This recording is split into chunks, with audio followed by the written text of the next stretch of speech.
One day, the monarch's chief advisor, Richard, decides that the time has come and asks him to choose a queen from three candidates. But the king barely looks at the portraits of the girls. He is not interested in the expressionless eyes of one girl, not the pitch-black hair of the second, not the chiseled figure of the third, because he promised to fulfill the last wish of his wife and remarry only one who would not yield to the beauty of the queen herself. Tybalt declares that there is not a single such person in the world. As soon as the king manages to say this, his eyes falls through the window on his daughter Lot, who considered the most beautiful girl in the kingdom. It dawns on a man, finally he has found the one with whom he will tie the knot. He immediately gathers all the courtiers in the throne room, announcing that he will marry to his own daughter. The stunned princess freezes. She says that such a union is contrary to the word of God. Richard and Berta are also confused. None of them believe that the king's decision will turn out to be good for the kingdom and Lot herself. However, Tybalt categorically rejects any objections. The mere thought of marrying the man whom the princess considers her father makes the girl's blood run cold, but despite this, she decides to outwit the king. Our heroine will agree to become a queen if Tybalt manages to get dresses for her daughter. The first golden as the sun, the second as silver as the moon, and the third as radiant as the stars. In addition, she demands a robe containing a piece of fur from every animal in the kingdom, 1,000 in total. Lot deliberately tells the impossible conditions for the engagement. However, difficult tasks seem to the king to be something quite feasible. He promises to fulfill all the desires of the princess and orders skilled craftswomen to get to work. They weave sunlight and moonlight into fabrics, and servants catch shooting stars from which they create a third garment. All hunters in the kingdom go to the forests to catch one animal of each species. Princess with all her might resists to obey the fate prepared for her, but finally comes the very day. Dress of extraordinary beauty are ready, as is the mantle. The royal daughter can no longer refuse father at his request, so that's why night before the planned wedding, she puts on the clothes of a commoner, smears her face and hands with soot, puts on a fur coat. In general, she does everything to escape from the castle. 3 wonderful dresses with the help of spells are hidden in a walnut that the girl found earlier. At the exit, she meets Bertha, who wishes the princess good luck and lets her go peacefully. Lot asks the cook if her mother really wanted her father to marry her. Woman shakes her head, saying that the queen only wanted her husband to find a good woman again.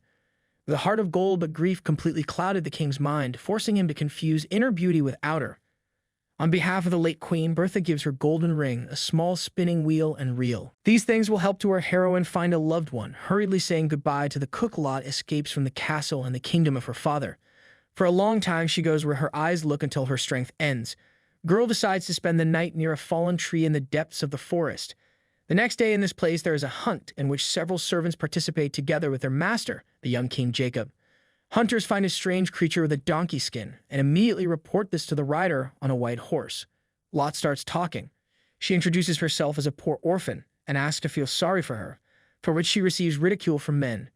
Girl, defending herself, boldly confronts hunters, arousing Jacob's interest. He orders the stranger to be delivered to the castle and sent to shovel the ashes into the kitchen.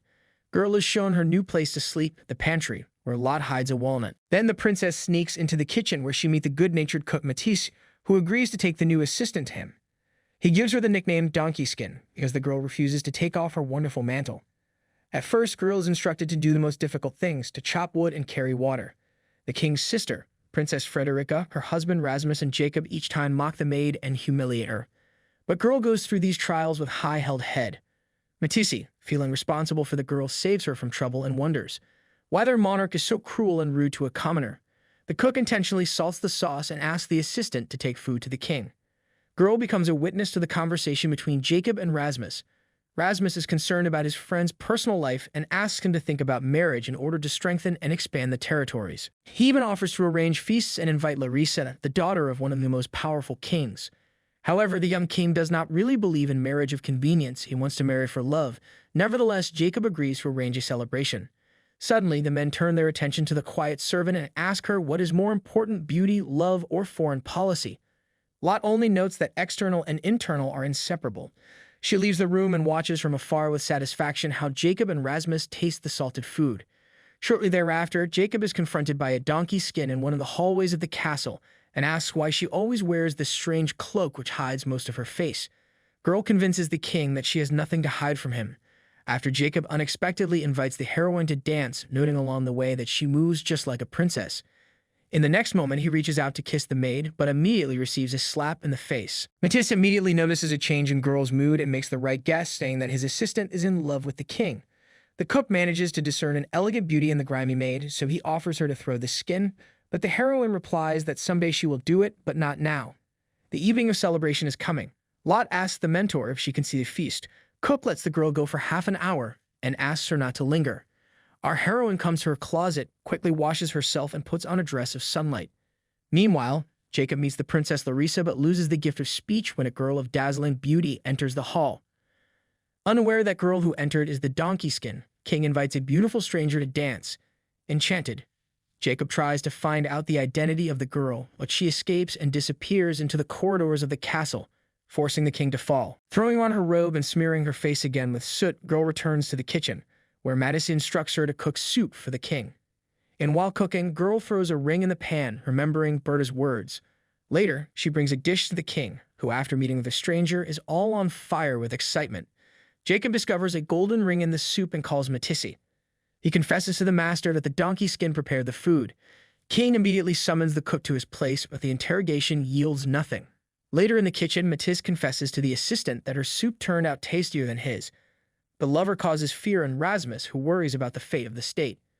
Jacob again decides to arrange a feast to meet a stranger, and his friend warns the guards to seize girl before King sees her. Matisse again allows the assistant to leave for half an hour.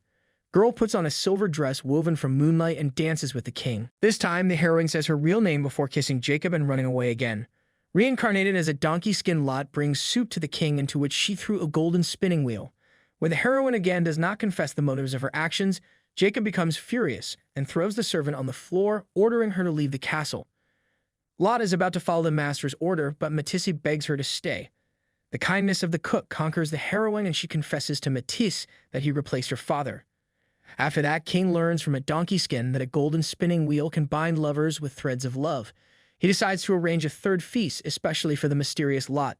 Worried, Matisse forbids the assistant to go to the feast, but the heroine persistently asks the mentor to still join the festivities. In the end, Matisse releases the assistant, taking from her a promise to throw off the fur. Princess puts on a blue dress with stars woven into it and goes to the ball to dance with the king. This time, Jacob discreetly puts the ring on the girl's finger. After the third time in the soup comes across a reel intended for winding spun threads. King orders to bring the donkey skin. He asks the girl who she is. Heroine says that Jacob already knows the answer. Then Monarch takes her hand and sees the ring, which convinces him that Lot is in front of him.